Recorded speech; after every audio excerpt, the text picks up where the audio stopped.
ದೆಹಲಿ ವಿಧಾನಸಭಾ ಕ್ಷೇತ್ರದಲ್ಲಿ ಈ ಬಾರಿ ಗೆಲ್ಲುವವರು ಯಾರು ಅನ್ನೋದು ತುಂಬ ಕುತೂಹಲ ಕಾರಣವಾದಂತಹ ಪ್ರಶ್ನೆ. ಈಗ ಇಡೀ ದೇಶದ ಚಿತ್ತವೇ ದೆಹಲಿ ಫಲಿತಾಂಶದತ್ತ ನಿಂತಿದೆ. ಈ ದೊಡ್ಡ ಮಟ್ಟದ ಕುತೂಹಲ ಕೆರಳಿಸಿರುವಂತಹ ಚುನಾವಣೆಯಲ್ಲಿ ಒಂದಿಷ್ಟು ಹೈ ವೋಲ್ಟೇಜ್ ಕ್ಷೇತ್ರಗಳು ಕೂಡ ಇರುವಂಥದ್ದು. ಹೈ ವೋಲ್ಟೇಜ್ ಕ್ಷೇತ್ರಗಳ ಬಗ್ಗೆ ನಿಮಗೆ ವಿವರಣೆಯನ್ನು ಕೊಡ್ತಾ ಹೋಗ್ತೀವಿ. ಮೊದಲ ಕ್ಷೇತ್ರ ನವದೆಹಲಿ. ಇದು ಅರವಿಂದ್ ಕೇಜ್ರಿವಾಲ್ ಅವರು ನಿರಂತರವಾಗಿ ಪ್ರತಿನಿಧಿಸಿಕೊಂಡು ಬರ್ತಾ ಇರುವಂತಹ ಕ್ಷೇತ್ರ. ಈ ಬಾರಿ ಮತ್ತೊಮ್ಮೆ ಅವರು ಅಖಾಡಕ್ಕೆ ಇಳಿದಿದ್ದಾರೆ. ಬಿಜೆಪಿಯಿಂದ ಪರ್ವೇಶ್ ವರ್ಮಾ ಅವರು ಅದೃಷ್ಟ ಪರೀಕ್ಷೆಗೆ ಇಳಿದಿರುವಂಥದ್ದು. ಸಂದೀಪ್ ದೀಕ್ಷಿತ್ ಇಬ್ಬರಿಗೂ ಕೂಡ ಟಕ್ಕರ್ ಕೊಡಲಿಕ್ಕೆ ಕಾಂಗ್ರೆಸ್ನಿಂದ ಅಖಾಡಕ್ಕಿಳಿದು ತೊಡೆಯನ್ನು ತಟ್ಟಿದ್ದಾರೆ. ಈ ಟ್ರಯಾಂಗಲ್ ಸ್ಪರ್ಧೆಯಲ್ಲಿ ಗೆಲುವು ಯಾರಿಗೆ ಅನ್ನೋದು ಈಗಿರುವಂತಹ ಪ್ರಶ್ನೆ. ಸಂದೀಪ್ ದೀಕ್ಷಿತ್ ಅವರು ಶೀಲಾ ದೀಕ್ಷಿತ್ ಅವರ ಮಗ. ಸೊ ಹಾಗಾಗಿ ಅವರು ಶೀಲಾ ದೀಕ್ಷಿತ್ ಅವರು 15 ವರ್ಷಗಳು ಮುಖ್ಯಮಂತ್ರಿ ಆಗಿದ್ದ ಸಂದರ್ಭದಲ್ಲಿ ಒಳ್ಳೆ ಕೆಲಸ ಮಾಡಿದ್ದಾರೆ. ಅವರ ತಾಯಿಯ ಹೆಸರೇ ಅವರಿಗೆ ಶ್ರೀರಕ್ಷೆ. ಇನ್ನು ಕೇಜ್ರಿವಾಲ್ ಕ್ಷೇತ್ರದಲ್ಲಿ ಹಾಗಾದರೆ ಬಿಗ್ ಫೈಟ್ ಹೇಗಿದೆ, ಯಾವ್ಯಾವೆಲ್ಲ ಅಂಶಗಳು ಈ ಬಾರಿಯ ಚುನಾವಣೆಯ ಮೇಲೆ ಪ್ರಭಾವ ಬೀರಿದೆ ನೋಡ್ತಾ ಹೋಗೋಣ. 3 ಚುನಾವಣೆಯಲ್ಲೂ ಕೂಡ ಇದೇ ಕ್ಷೇತ್ರದಿಂದ ಅರವಿಂದ್ ಕೇಜ್ರಿವಾಲ್ ಅವರು ಆಮ್ ಆದ್ಮಿ ಪಕ್ಷದ ಅಧಿನಾಯಕ ಸ್ಪರ್ಧೆಯನ್ನು ಮಾಡ್ಕೊಂಡು ಬಂದಿದ್ದಾರೆ, ಗೆಲುವನ್ನು ಸಾಧಿಸಿದ್ದಾರೆ. ಈಗ ಕೇಜ್ರಿವಾಲ್ ಈ ಬಾರಿ ದೊಡ್ಡ ಮಟ್ಟದ ಪೈಪೋಟಿಯನ್ನು ಒಡ್ಡುವುದಕ್ಕೆ ಬಿಜೆಪಿ ಮತ್ತು ಕಾಂಗ್ರೆಸ್ನಿಂದ ಘಟಾನುಘಟಿಗಳನ್ನೇ ಅಖಾಡಕ್ಕಿಳಿಸಿರುವಂಥದ್ದು. 2020 ಚುನಾವಣೆಯಲ್ಲಿ 21,687 ಮತಗಳ ಅಂತರದಿಂದ ಕೇಜ್ರಿವಾಲ್ ಗೆದ್ದಿದ್ರು. 2ನೇ ಬಾರಿಗೆ ಸಿಎಂ ಆಗಿ ಕಾರ್ಯವನ್ನು ನಿರ್ವಹಿಸಿದರು.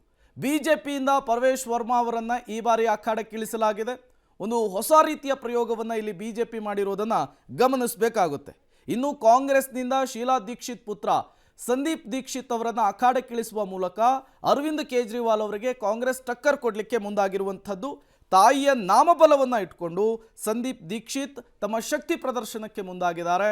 ಈ ಟ್ರಯಾಂಗಲ್ ಸ್ಪರ್ಧೆಯಲ್ಲಿ ಯಾರಿಗೆ ಗೆಲುವು ಸಿಗುತ್ತೆ ಅನ್ನೋದು ಈಗಿರುವಂತಹ ಕುತೂಹಲ. ಕೆಲವು ಕ್ಷಣಗಳಲ್ಲಿ ಅದಕ್ಕೆ ಉತ್ತರವೂ ಕೂಡ ಸಿಕ್ಕಿಬಿಡುತ್ತೆ. ಇನ್ನು 2020 ಫಲಿತಾಂಶದ ಡೇಟಾವನ್ನು ನೀವು ಗಮನಿಸ್ತಾ ಇದ್ದೀರಿ. ಅರವಿಂದ್ ಕೇಜ್ರಿವಾಲ್ ಅವರು 21,687 ಮತಗಳ ಅಂತರದಿಂದ ಗೆದ್ದಿದ್ದಾರೆ. ಆ ಲೆಗೆಸಿ ಈ ಬಾರಿ ಕಂಟಿನ್ಯೂ ಆಗುತ್ತಾ ಅಥವಾ ಬಿಜೆಪಿ ಮತ್ತು ಕಾಂಗ್ರೆಸ್ನ ಪ್ರಬಲ ಪೈಪೋಟಿ ಇದಕ್ಕೆ ಬ್ರೇಕ್ ಹಾಕುತ್ತಾ ಕಾದ್ ನೋಡಬೇಕಿದೆ. ಇನ್ನು ಮಾಳವೀಯ ನಗರಕ್ಕೆ ಬರೋಣ. ಮತ್ತೊಂದು ಕ್ಷೇತ್ರ ಮಾಳವೀಯ ನಗರದಲ್ಲಿ ಆಪ್ ಪಕ್ಷದಿಂದ ಸೋಮನಾಥ್ ಭಾರತಿ, ಬಿಜೆಪಿಯಿಂದ ಸತೀಶ್ ಉಪಾಧ್ಯಾಯ ಮತ್ತು ಕಾಂಗ್ರೆಸ್ನಿಂದ ಜಿತೇಂದ್ರ ಕೋಚಾರ್ ಅವರು ಸ್ಪರ್ಧೆ ಮಾಡಿರ್ತಕ್ಕಂಥ ಮತ್ತೊಂದು ಬಹಳ ಮುಖ್ಯವಾದ ಕ್ಷೇತ್ರ. ಸೋಮನಾಥ್ ಭಾರತಿ ಅವರ ಕ್ಷೇತ್ರದಲ್ಲಿ ಬಿಗ್ ಫೈಟ್ ಇದೆ. ಆಮ್ ಆದ್ಮಿಯಿಂದ ಸ್ಪರ್ಧೆ ಮಾಡಿದ್ದಾರೆ ಸೋಮನಾಥ್ ಭಾರತಿ ಅವರು. ಮಾಳವೀಯ ನಗರದಿಂದ ಸೋಮನಾಥ್ ಭಾರತಿ ಅವರ ಸ್ಪರ್ಧೆ ಈ ಸಾರ್ತಿ ಕೂಡ ಅವರು ಕಂಟಿನ್ಯೂ ಆಗ್ತಾ ಇದ್ದಾರೆ. 3 ಚುನಾವಣೆಗಳಲ್ಲೂ ಭಾರೀ ಅಂತರದಿಂದ ಇವರು ಗೆಲುವನ್ನು ಸಾಧಿಸಿದರು. ಸೋಮನಾಥ್ ಭಾರತಿ ಅವರು 3 ಚುನಾವಣೆಗಳಲ್ಲಿ ಪ್ರತಿಸ್ಪರ್ಧಿಗಳಿಗಿಂತ 50% ಹೆಚ್ಚು ಮತಗಳ ಅಂತರದಿಂದ ಗೆಲುವನ್ನು ಸಾಧಿಸಿದರು. ಪ್ರತಿಸ್ಪರ್ಧಿಗಿಂತ 50% ವೋಟ್ ಜಾಸ್ತಿ ತಗೊಂಡಿದ್ರು. ಅಂದರೆ ಜನರ ಸಂಪೂರ್ಣ ಆಶೀರ್ವಾದ ಇವರಿಗೆ ಇತ್ತು. ಬಿಜೆಪಿಯಿಂದ ಈ ಸರ್ತಿ ಸತೀಶ್ ಉಪಾಧ್ಯಾಯ ಅವರು ಸ್ಪರ್ಧೆ ಮಾಡಿದ್ದಾರೆ. ಕಾಂಗ್ರೆಸ್ನಿಂದ ಜಿತೇಂದ್ರ ಕುಮಾರ್ ಕೋಚಾರ್ ಅವರು ಸ್ಪರ್ಧೆ ಮಾಡಿದ್ದಾರೆ.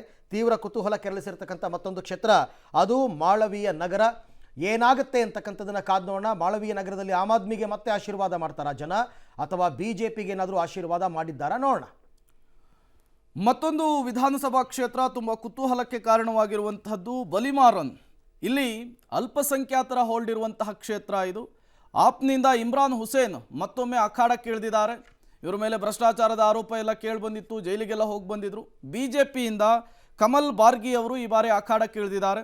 ಕಾಂಗ್ರೆಸ್ನಿಂದ ಹರುಣ್ ಯೂಸುಫ್ ಅವರನ್ನು ಅಖಾಡಕ್ಕೆ ಇಳಿಸಲಾಗಿದೆ. 3 ನಡುವೆ ತ್ರಿಕೋನ ಸ್ಪರ್ಧೆ ಇರುವಂತಹದ್ದು. ಗೆಲುವು ಯಾರಿಗೆ ಅನ್ನುವಂತಹ ಪ್ರಶ್ನೆ. ಈ ಕ್ಷೇತ್ರ ಮುಸ್ಲಿಂ ಅಭ್ಯರ್ಥಿಗಳ ಭದ್ರಕೋಟೆಯಾಗಿದೆ.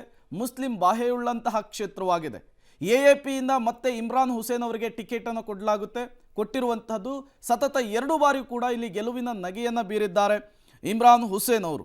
ಹಾಗಾಗಿ ಜಿಲ್ಲಾ ಉಸ್ತುವಾರಿ ಸಚಿವರು ಕೂಡ ಆಗಿದ್ದಾರೆ ಇಮ್ರಾನ್ ಹುಸೇನ್. ಈ ಬಾರಿಯೂ ಕೂಡ ಲೆಗೆಸಿ ಕಂಟಿನ್ಯೂ ಆಗುತ್ತಾ, ಅವರ ಗೆಲುವಿನ ನಾಗಾಲೋಟ ಮುಂದುವರಿಯುತ್ತಾ ಅಥವಾ ಬಿಜೆಪಿ ಕಾಂಗ್ರೆಸ್ ಅದಕ್ಕೆ ಬ್ರೇಕ್ ಹಾಕುತ್ತಾ ಅನ್ನೋದನ್ನು ಕಾದು ನೋಡಬೇಕು. ಕಾಂಗ್ರೆಸ್ನಿಂದ ಹಿರಿಯ ನಾಯಕ ಹರುಣ್ ಯೂಸುಫ್ಗೆ ಟಿಕೆಟನ್ನು ಕೊಡಲಾಗಿದೆ. ಅಲ್ಪಸಂಖ್ಯಾತ ಕ್ಯಾಂಡಿಡೇಟನ್ನು ಇಲ್ಲಿ ಕೆಣಕ್ಕಿಳಿಸಿರುವಂಥದ್ದು. ಹಾಗಾಗಿ ಇಬ್ಬರ ಜಗಳದಲ್ಲಿ ಏನಾದರೂ ಬಿಜೆಪಿಗೆ ಇದು ಪ್ಲಸ್ ಆಗುತ್ತಾ ಅಂಥೇಳಿ ಶೀಲಾ ಕ್ಯಾಬಿನೆಟ್ನಲ್ಲಿ ಸಚಿವರಾಗಿದ್ದರವರು. ಬಿಜೆಪಿಯಿಂದ ಕಮಲ್ ಬಾಗ್ರಿ ಅವರು ಸ್ಪರ್ಧೆಯನ್ನು ಮಾಡಿದ್ದಾರೆ. ಈ ತ್ರಿಕೋನ ಸ್ಪರ್ಧೆಯಲ್ಲಿ ಗೆಲುವಿನ ಹಾರ ಯಾರ ಕೊರಳಿಗೆ ಅನ್ನೋದು ಕೆಲವೇ ಕ್ಷಣಗಳಲ್ಲಿ ಗೊತ್ತಾಗುತ್ತೆ. ಇನ್ನು 3 ನಡುವೆ ದೊಡ್ಡ ಮಟ್ಟದ ಪೈಪೋಟಿ ಇರುವಂಥದ್ದು. ಈ ಹಿಂದೆ ದೆಹಲಿ ಪಾಲಿಕೆಯ ಚುನಾವಣೆಯಲ್ಲಿ ಬಾಗ್ರಿ ಅವರು ಗೆದ್ದಿದ್ರು. ಅವರಿಗೆ ಈ ಬಾರಿ ವಿಧಾನಸಭಾ ಕ್ಷೇತ್ರದ ಟಿಕೆಟನ್ನು ಕೊಟ್ಟು ಮುಂಚೂಣಿಗೆ ತರುವಂತಹ ಕೆಲಸವನ್ನು ಬಿಜೆಪಿ ಮಾಡಿದೆ.